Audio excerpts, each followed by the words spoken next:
Hello, everybody. Welcome to Unscripted One-on-One and very special guest today. I am absolutely honored to have her on, and especially, and I know she's probably really busy right now. So not sure when people will be seeing this or hearing this, but today my guest is Senator Stephanie Kunze from Ohio, and she's taken time out of her busy schedule to join us today. And we are at the time of this recording about a week away from the election, which has to be a crazy time. So Stephanie, why don't you introduce yourself, maybe tell us a little bit about your family, and then we'll go from there. Yeah, Aaron, thanks so much for having me today on Unscripted. It's really a pleasure to join you and see you. It is 1 week till Election Day, 2020. I've never experienced an election quite like this one. I've had some tough ones before, but this is definitely quite the year.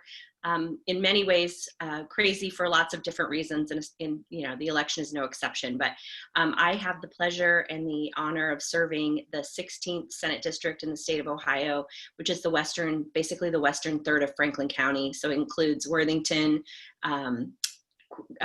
Dublin, and then it comes down and grabs Upper Arlington, Hilliard, and then Grove City, and then parts of Columbus and a lot of townships along the western portion of the county.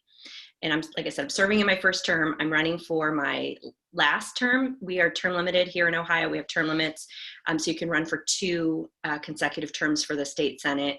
I have a wonderful husband, Matt, and we've been married for almost 26 years. I had to think about that for a minute.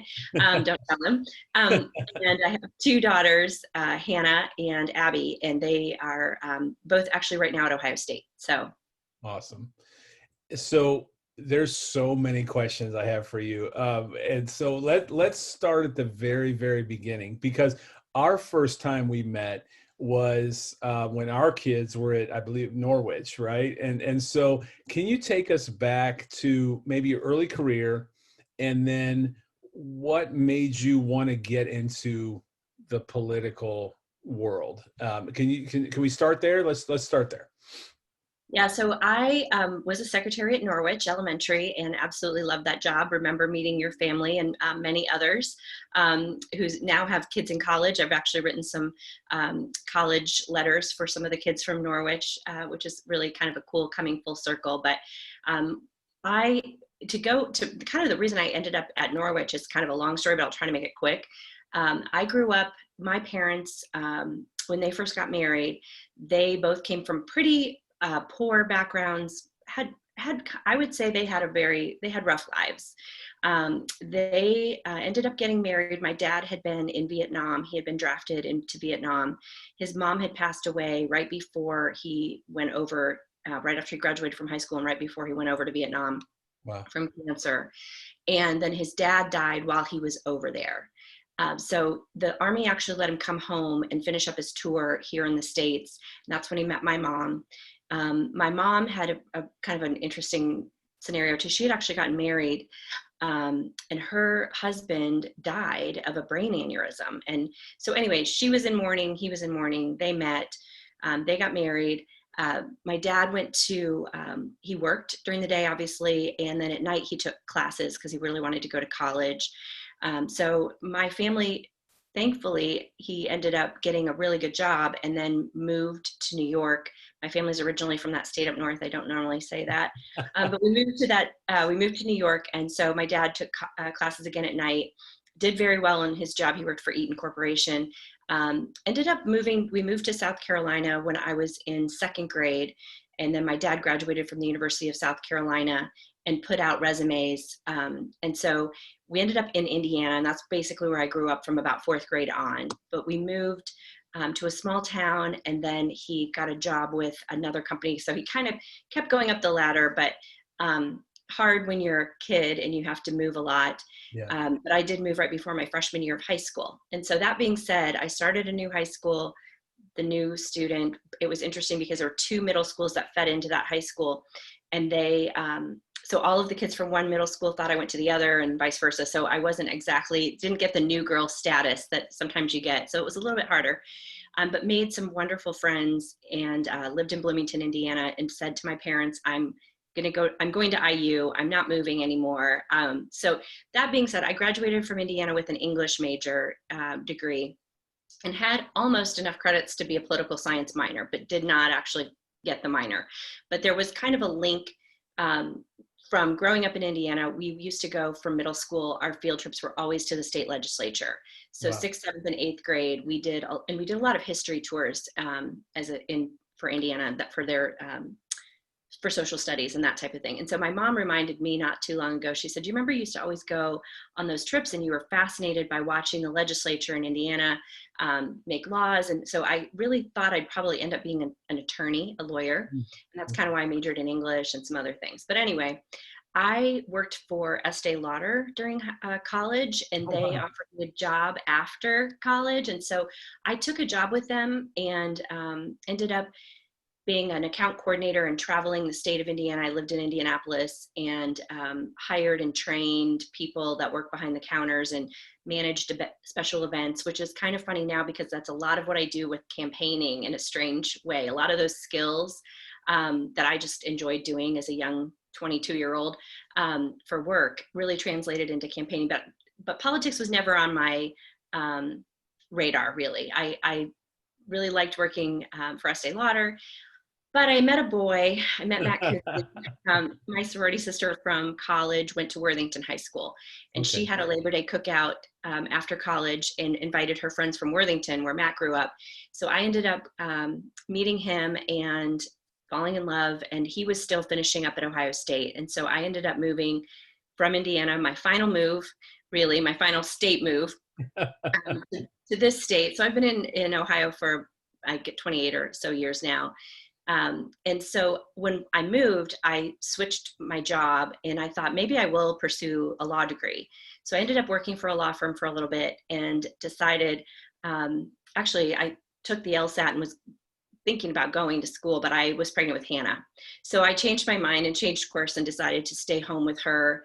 And so I ended up working part-time from home for the law firm while my kids were little. And then Abby's 19 months, my kids are 19 months apart. So I probably would have stayed at that job for a long time, but the law firm at the time, I worked in their title area for real estate, and they ended up getting rid of the title agency. And so that's when my girls were getting a little bit older. Hannah was kindergarten, and I decided I needed, as soon as Abby went into first grade, Matt was like, "Are you going to go to work? What do you want to do?" And Yeah. that's when I started at Norwich, because it was really a great fit for me as a mom. It was a great, just working for the schools and meeting all of the families. It really was a joy, and it felt like a service, more so like it was never a job to me. Wow. It was Yeah. always serving families and really getting to know kids and parents and teachers. So I really loved doing that. And I never thought about running for office until I had a friend at the time run for Hilliard City Council. And she asked me to help her with all the grassroots stuff that goes into a campaign. So I dropped and knocked doors for her and took money at her fundraisers. And she ended up winning a seat on city council. And as you know, Hilliard is a growing community. And so having someone that I knew well, that kind of knew what was happening at the time, they were redoing the West Pool and some Yeah. of the Hilliard mainstays. And so it was great. And she decided not to run for a second term. And that's kind of how a lot of women need to be asked to run for office. And she did ask me, she said, "I think you'd make a great city council person. You should think about running." So that's kind of a really long story of how I got to a place to think about running for public office. Wow. And I was thinking about that. Like, so were you like the high school class president or a vice president or treasurer or anything like that? Or this literally kind of came out of nowhere? No, I wasn't. I wasn't. I was on like this. I was active in student life and, Yeah. played sports and did that kind of thing. But I really, it wasn't something that was on my radar that I've been plotting out for a long time. I will say, as a little girl, I thought about this the other day. I grew up in the 70s, to date myself. And I remember planning our first grade program was all about America. We learned like every patriotic song and we sang it. We all wore flag shirts. And Yeah. I took that very seriously. I took my flag shirt that summer and I organized a parade on my street. I was like 7. And we had an American, kind of almost like a mini 4th of July parade. So I think I've always had an interest in, being in some sort of service. And I've always been very patriotic in that regard, but I never thought I would run for office. Wow. So I can't imagine that shift from really that's quite a pivot from secretary at an elementary school to, the political life. And I have a feeling, and maybe I'm wrong, and you can certainly correct me. I have a feeling it was nothing at the time that you ran. You had no idea where we would be today, because I think we would all agree this is wild where we're in right now. So if you would have known that, would you still have run, or was it just did it present itself as you went along? It presented itself as I went along. I would say that going from school secretary to city councilwoman really, in some ways, seems like a big leap, but really the service to families in our community and just kind of the love and care of taking care of people was really the kind of underlying thread between the two. Like I said, I didn't ever think of Norwich as a job, and I really didn't think of city council as a job. Like I feel like serving our community was really a joy. And to your point about not thinking or not looking ahead or not knowing where we would be, I didn't even think I would ever leave city council, frankly. Like I had to have a couple of different friends asked me within a really short period, hey, are you ever going to run for a higher office? And I looked at them like they were crazy because I really loved serving on city council. And so looking at, I think, that's kind of one of the good things about life. And, I'm a woman of faith, and I believe, God kind of shows you a path. He gives, little glimpses. And if he showed you the big picture ahead of time, I think we'd probably all be intimidated and maybe not want to take that next small step. But really those small steps add up, I think, eventually, and really put you in the place where you're supposed to serve.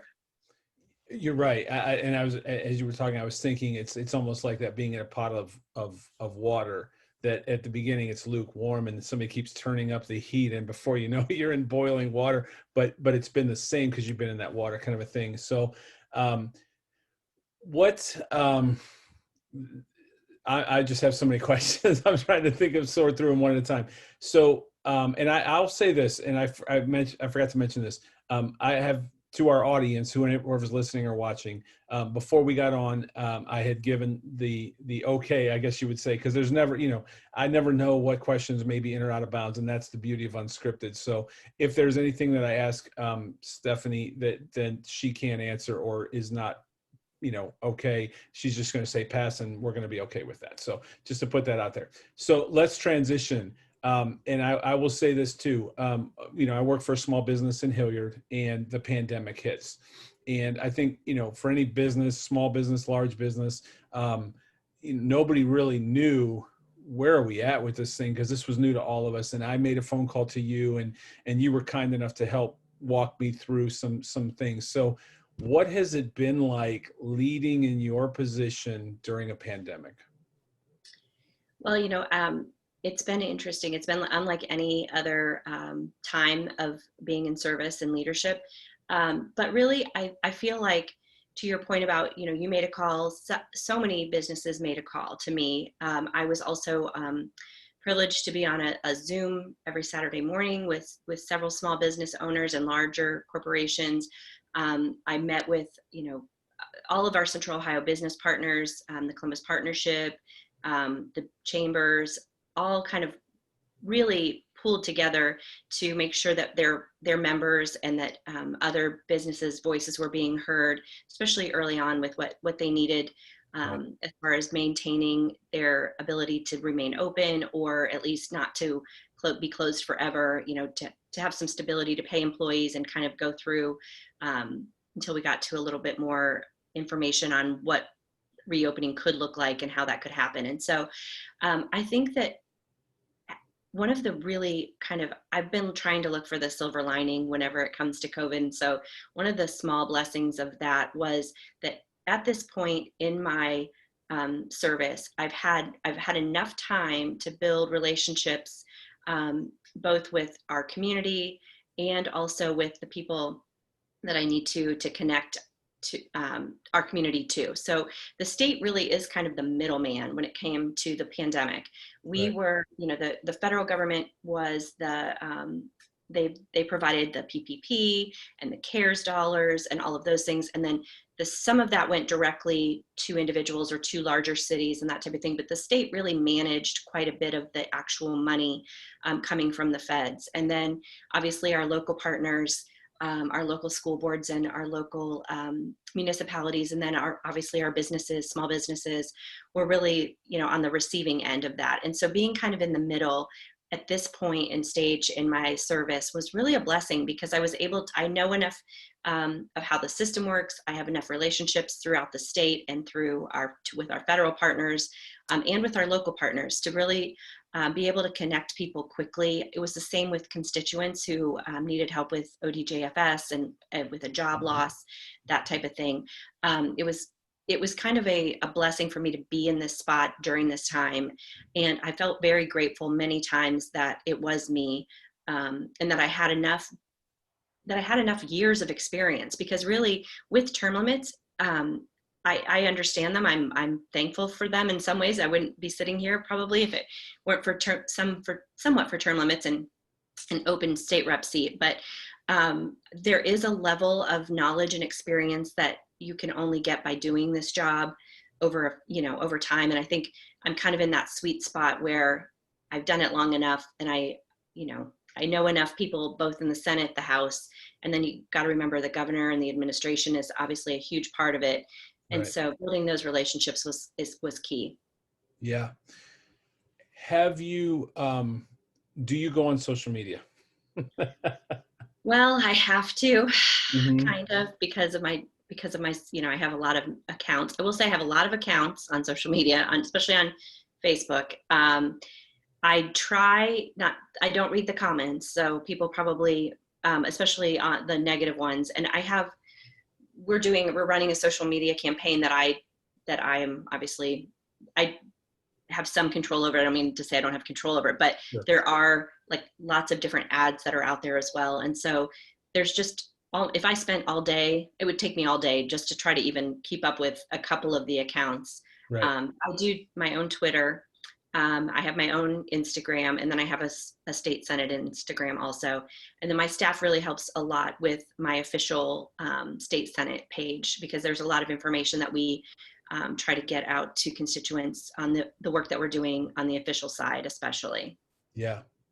So any business I've ever worked for, you always have, a friend that came on not long ago said, when we were growing up, and we were talking about race in America, but he was talking about how there's two sides, and then there's kind of that middle, and that middle circle, depending on what the topic is, can be very large or very small. I find that in our business as well. There's, in really any business that I've ever worked for, there's people that really hate you, there's people that love you, and then there's this middle. And I think the goal may be to expand that middle as far as possible and have the small sides be as small as possible. Have you found that, is that pretty true in your role as well? That especially in the time that we're in right now, I got to think there's two extremes and then there's a middle. Do you feel like that middle is big or small, or like, is that kind of where you're at with this whole thing? That's kind of funny you say that, because actually this is a lesson learned from Norwich Elementary. So to circle back to Norwich, our principal used to tell new kindergarten teachers, look, you're gonna have 25% of the parents that are gonna love you no matter what you do. You have 25% of the parents that are never gonna think that you're doing enough for their child, as a kindergartner. And then the parents in the middle, you'll have about, 50 in the middle that think you're doing well. And, Right. that's kind of how you know if you're being a good teacher. And I think the same, like you said, is true in business. It's obviously true in politics as well. I think that, I'm a person, I was voted most bipartisan in the legislature, along with my colleague, Sean O'Brien, who's a Democrat up in the eastern portion of the state. And that's not just out of the Senate, it was out of all of the 99 House members and the 33 senators. And so I think that, that speaks a lot for the district that I represent. And also kind of the person that I am. I look for win-win when possible. And Mm-hmm. I don't try to assume that I know or have all the right answers. I do a lot of listening. And so I think that, to your point about the extremes, it's very hard to, I think a lot of times on the extremes, people have, they have a Tetris effect. They have their glasses on, and they're only looking for what they want to see. Right. And so really, I think the middle is kind of the place where you really get things done, Yeah. and accomplished and really move things forward. And I think even within the pandemic, I think that, being able to open safely and keep in mind that there are, I serve constituents who have very, very severe health risks Right. and Right. needs and are very fragile. And I think, serving them to the best of my ability and with kindness and humility by doing all of the things that I can do to, keep myself from catching it and taking it anywhere and keeping them safe, while still understanding that, people, their lives, people are without hope right now. A Right. lot of people are really hurting. A lot of our young people are hurting. Right. They want school to be open. They want, people want to feel a sense of normalcy. And so really kind of balancing both of those things has been what I've hopefully been doing. That's what I've been trying to do and hope to continue to do as we move forward. And we know so much more. I think each month we have a little bit more information, more tools. And so I think that's been helpful as far as trying to reopen as much as we can safely. And there's no, and I don't even know if I'll probably put a footnote in the post. There's nothing happening here you didn't ask me to do this. I ask you to do this. There's no support from your campaign for me to do this. So anything I say, please people understand the fact that, and anybody watching this, listening to this, please understand the fact that this is my show. and I'm going to say what I believe. And that is, when I see the commercials for you and they say that you're the most bipartisan person, I've never spent a day in those rooms with you, but I know that about you. And I would say that, there's people, there's shows, or I should say there's commercials, even town halls, even debates that you roll your eyes and you're like, that's a lie. And I don't see that in your commercials. I think your commercials are true because what I do know of you, I do know that is true. And I believe you are fair, and I do believe your heart, and I believe you are a person of faith. And all those things are really, really important when you go to check the ballot box. And so I don't want to get into too much politics on this, but I do want people to hear the fact that I asked you to come on. You didn't ask me. This isn't some kind of a commercial for you. This is me supporting you because I do believe in you and everything that you're doing. And I do believe in what they say in the commercials is true, and everything that you said is true. It would shock me if you were any other way than very bipartisan and work with people, because that's just who you are. So, okay, off the political rant on my side. So how do you decompress from the negativity around you currently? Because we're very, very divided as a country. And even as a state, everybody's got their opinions. So how do you decompress from that as a member of politics and being in politics? It's been interesting. I think people would be surprised to know that in the state Senate, I haven't checked the last couple of years. We've been, I think our bills pass about 93 to 94% bipartisan. And many times they've passed actually like 33 to nothing. So it's not just one person coming over and making it a bipartisan effort. It's really, your state Senate. The beauty of our founding fathers was that when they set up the system of government, and thankfully Ohio, mirrored it, the Senate really is the more deliberative body. It takes longer for things to go through your state Senate than it does the House. The House is, closer to the people. It's every 2-year term, and in the state Senate we serve a 4-year term. So we do have a little bit more of an opportunity to press pause, and I represent about 380,000 people, and so having that perspective is different even than when I was a city councilwoman representing about 30,000. And so I think that having a different kind of viewpoint of what my job is, what my role is, how I want to serve and do what's best for all of the people that live in my district, whether they voted for me or not, whether they're in the township or in the heart of, the most suburban part of Columbus, kind of Clintonville area that's more urban, all across the district. And so I think that kind of perspective also allows me to decompress a little bit, because I don't follow, I mean, I follow what happens on the national level. I mean, obviously we all have to know what's going on. Right. But I don't spend a lot of time. I don't watch a lot of news. I read a lot of it instead of watching it. I feel like what you take in, to your point about social media as well, I try not to take in too much of the negativity coming from the national side as well. And then, I spend a lot of time trying to, again, listen to people, hear them from where they're coming from and where they are. And I will tell you that during the pandemic, it's shown a light on all of the places in society that were either underfunded or just not stable from a structural foundation standpoint. It's just Right. highlighted a lot of the hurts and fractures in our society.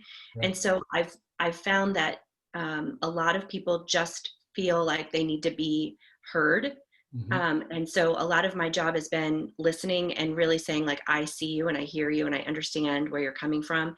And we're working to try to lift others and really try to meet those needs, whether it be from, needing early childhood care for child while you're trying to work from home, or, someone on an IEP who is having difficulty on the Zoom platform with schools, all of those different kinds of concerns. And so I try to stay away from a lot of the negativity and try to just focus on the people that I am blessed to serve and I'm here to care for, and really working through to find good common sense solutions, and making their voices heard, whether it be to the governor on some issues, whether they disagree or agree with his some of his philosophy on the pandemic, or whether it's, with our federal partners and that type of thing. But it is a challenge. I think people,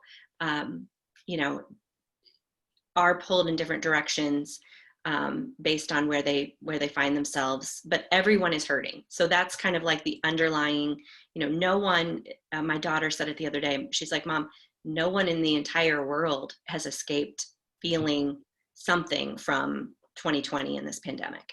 Right. And she's wise beyond her years in that. I think that's what challenges us all. It's the weight. It's almost an invisible weight of that we're all carrying that we don't even realize. We just keep putting these little rocks in our backpack every day, whether it's a story we hear about or something that we thought we were going to be able to do and now we're not. And then, or even a mask and all these things. We keep putting these rocks in our backpack. And I feel like most of us at this point in this thing are like, this backpack's really heavy. And then we have a friend that comes along and says, my backpack's really heavy. Can you hold it? And it's like, yeah, but I'm carrying one too. I think that's kind of where we're at, is we're all just carrying really heavy rocks at this point. But I can't imagine what it's like to be in a position that you're in when you're getting it from both sides, because you have your own family to worry about and you're navigating this too. And you have 2 daughters in school and online and virtual, all these things. You're navigating that. And oh, by the way, here's this other thing that you're right in the midst of that hurricane, I guess you would say. That has to be a lot. That has to be a lot to carry and to do and to navigate, especially when you didn't, it sounds like from our beginning of our conversation, you didn't set out for this. Like you weren't, when you didn't wake up one day when you were born and said, I'm going to do this, this is just, it's presented itself, and you have done very well in that. So I know, not to transition, but I know there's another platform that you're very, very passionate about and maybe others as well. Can you talk about that? I know trafficking is a big one. Can you talk about that and really any other platforms that you have that are just so near and dear to your heart, and that you really spend other time that you can, not devoted to COVID, but really what you've set out to, that's your passion. Can you talk about that? Yeah, so I started out, I think, from the very beginning, families and children have always been where my heart is. And so a lot of the work that I do kind of stems from that, and then goes into protecting Ohioans most vulnerable. And that obviously leads to trafficking and not only children, but it's not just women, but oftentimes it's women. I have had the opportunity to work with, he's retiring, but Judge Paul Herbert founded Catch Court here in Franklin County, which really revolutionized the way women were coming into the court system for prostitution. And he felt like something was not the same. It wasn't like the quote unquote olden days of prostitution. There was something else there. And so he started digging deeper, realized that there was actually, more of a criminal enterprise going on where a trafficker would get someone addicted to drugs and then traffic them and really just keep them on a cycle of abuse for a long time because of that very close parallel with opioids, especially as we've seen. So when I first when I ran for state representative, most of my work was focused on the opioid epidemic back in 13 and 14, even 2015. But during that same time, we were starting to see, especially a dear colleague of mine in Toledo, Teresa Fetter, was really noticing up in her part of the district in the state where, you can get to so many different places quickly from Toledo with Right. logistics.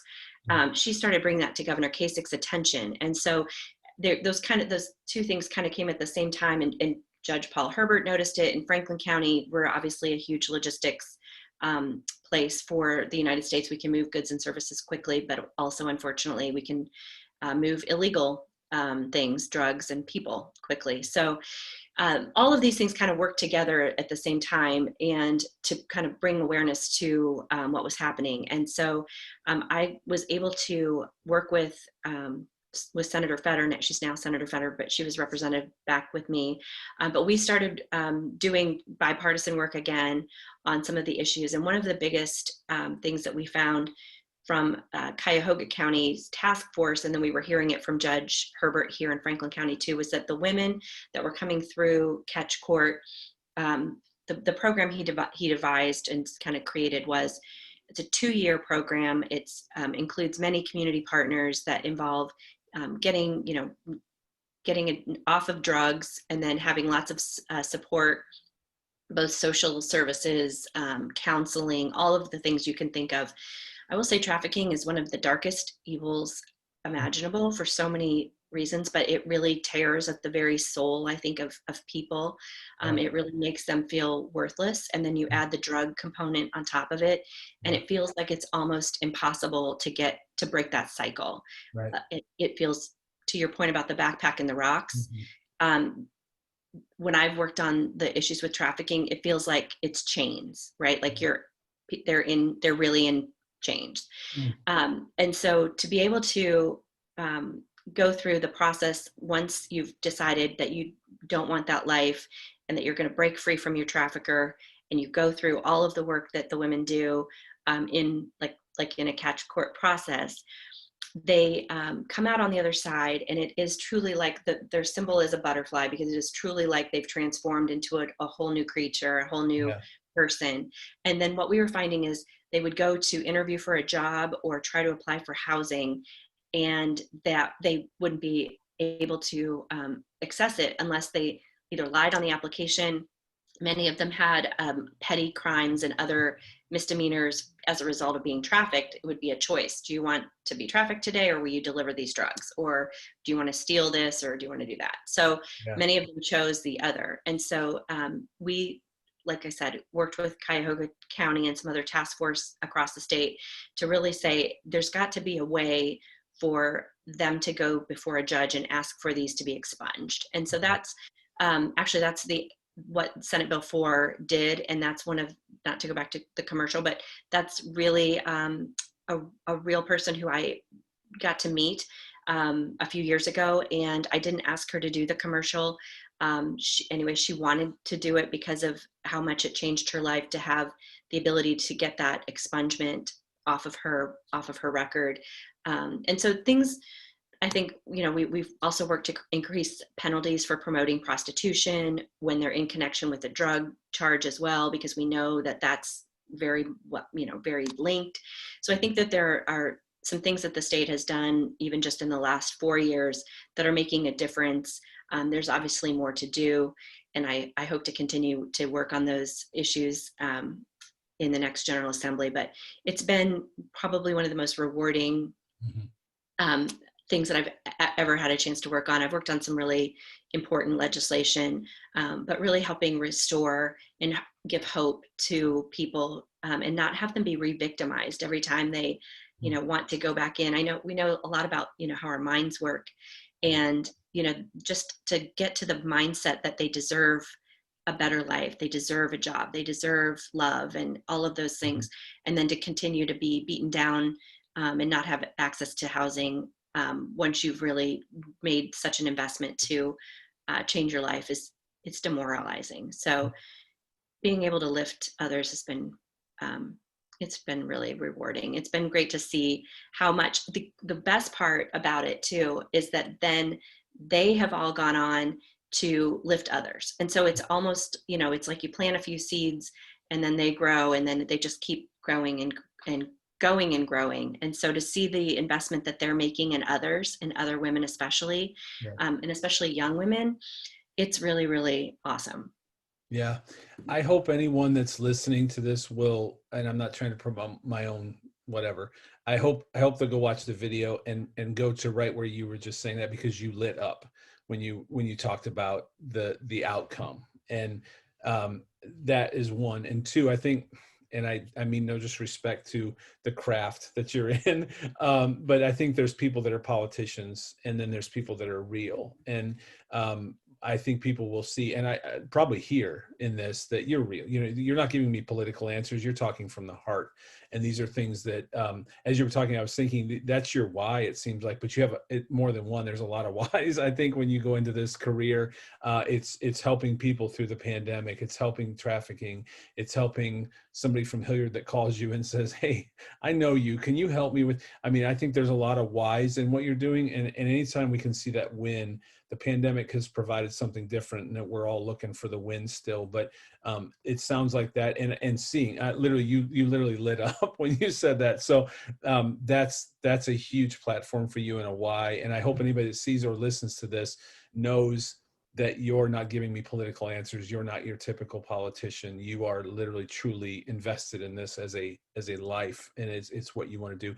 And I think we all believe, and I don't want to step too far out, but I think we all want to believe that that's how most people start in politics, is that. And I think at some point, and maybe I'm just speaking for myself, but I feel like there's some people we see maybe are on more national stage that at some point that shifts, and they unfortunately get caught up in the politics of the politics, when there's people that still want to do really, really good work like you're doing for us in Ohio, and even in Hilliard. So anyway, again, another political rant, and hope that was okay. But all right, a few minutes, and I've taken a lot of your time, and I appreciate it, because I know you've got to be busy this time of year, running a million miles, getting up to next week. So what is the day in the life of a typical senator? What does it look like? Every day is different. It depends on, and we have kind of, since we work in 2-year cycles, our general assemblies are 2-year terms. So a campaign looks much different than the first year of the 2-year cycle, and then the second year looks different depending on where you are. But really, most days, I think, depending on, do you want to hear campaign or official? They're both, they all kind of run together sometimes too. I would say that much of my day is spent, I'm really grateful. I have wonderful staff. Like, I should just say that out ahead of time. My staff is the best. They work very hard. They've worked all the way through the pandemic, obviously. So they've been, they need a vacation, I'm sure. Soon, very soon.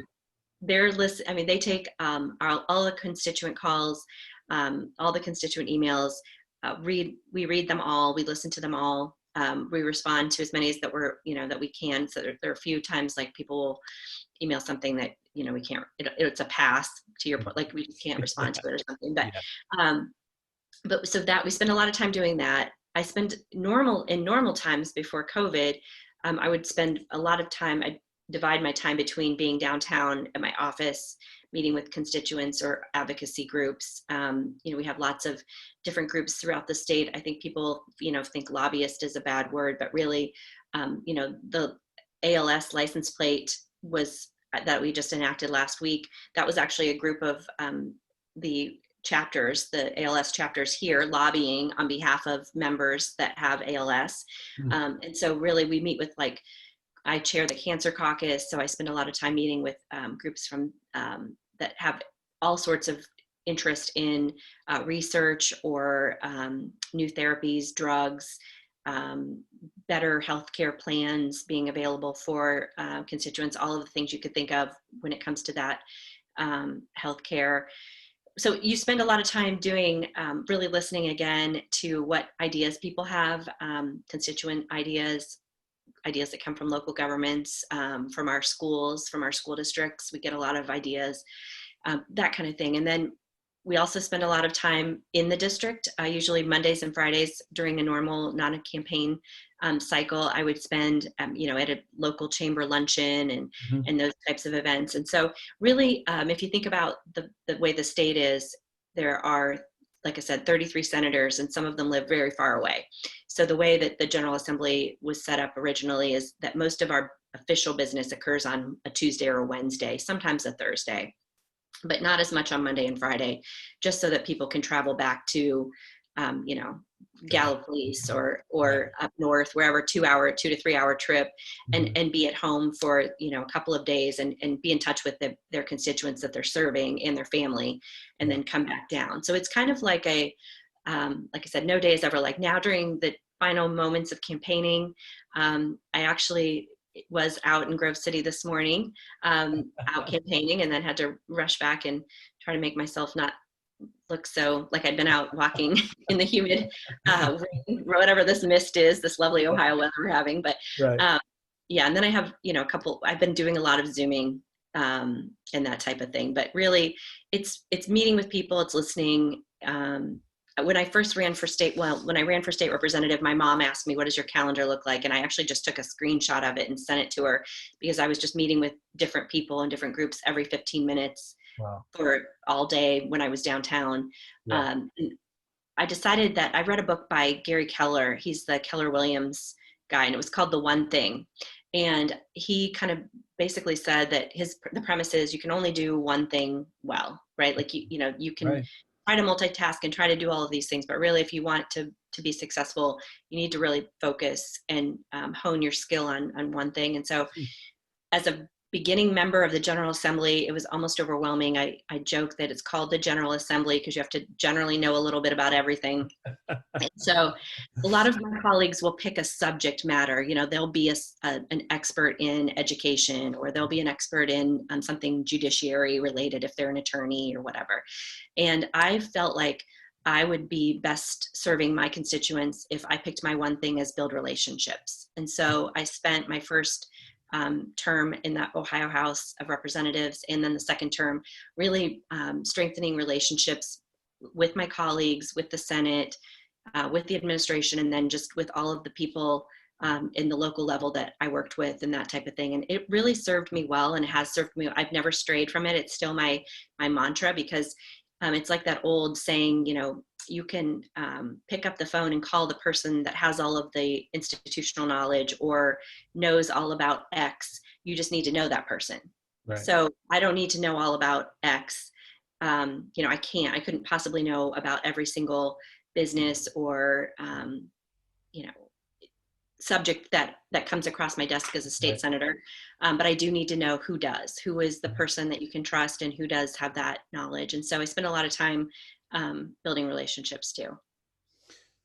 And that's amazing. Like, all of the things that you just mentioned are overwhelming to me. But it all makes very good sense. And I think you're right.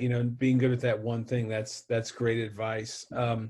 So what are links? Anything that you want to get out to the one or two people that may see this?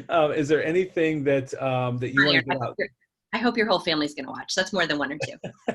There'll be 4 at least, right? There's 5 of us because I'll watch it a few times. So no, I do want to get this out to anybody that may see it. What's the best way leading up to next week? How can they find out more about you, your platform? Do you have a website? Do you have a phone number if they want to call you? What are all the links? Yeah, so if you're interested in the campaign, it's stephaniekunze.com. If you are watching and you live in my district and you need help with something, as your state senator, then you can go to kunze@ohiosenate.gov, and you'll be able to find my official website. And so just so people know, my staff that works downtown that's paid by taxpayers, they don't work on campaign issues. But they do all of the other kind of helps that you would need in my official role. So those are the two best ways to get a hold of me.